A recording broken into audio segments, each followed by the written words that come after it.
Hello and welcome to our video series in which we will explain how to use BuyChemJapan.com. In this video I will take you step by step through making a request for a quote, or RFQ for short. After signing up you will find yourself on the search page.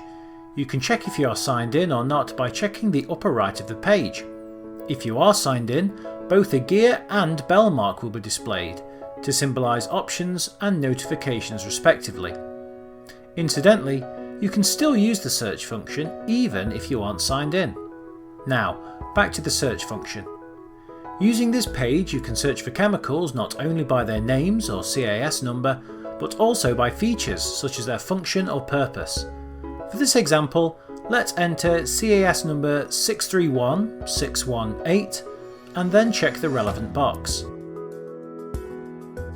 When you have chosen the relevant chemical you're looking for, you will see one or more thumbnails which present the various choices available to you. You can use these thumbnails to request documents or samples, or make a quotation request. Before that though, let's look at the manufacturer and product details. In our example, we will be looking at Yoneyama Kagaku Kogyo. Clicking on the manufacturer's name will take you to their page, on which you can find a full company profile, including introduction, their most competitive products, company history and overview, and their factory locations. By clicking on one of the thumbnails in the aforementioned most competitive products section, you'll be taken through to the relevant product information page. Here you can find product features, basic information, specification information, regulatory approvals, main applications, FAQs, and end user comments. At the top left of this page you will find an inquiry button. Clicking this will reveal a drop-down table of the various grades available for you to purchase. Find the grade you are after and then click the button marked RFQ to go through to the RFQ page. Complete the page by filling in all the relevant boxes, whilst being aware that you are required to fill in the boxes marked with a red asterisk. In regards to currency, you can inform the seller of which denomination you would like your quote in from a choice of 3. We recommend choosing the manufacturer's standard currency for the most competitive price, but if necessary, you may ask for a quote in US dollars or in euros. Upon completing the RFQ form, you have two choices.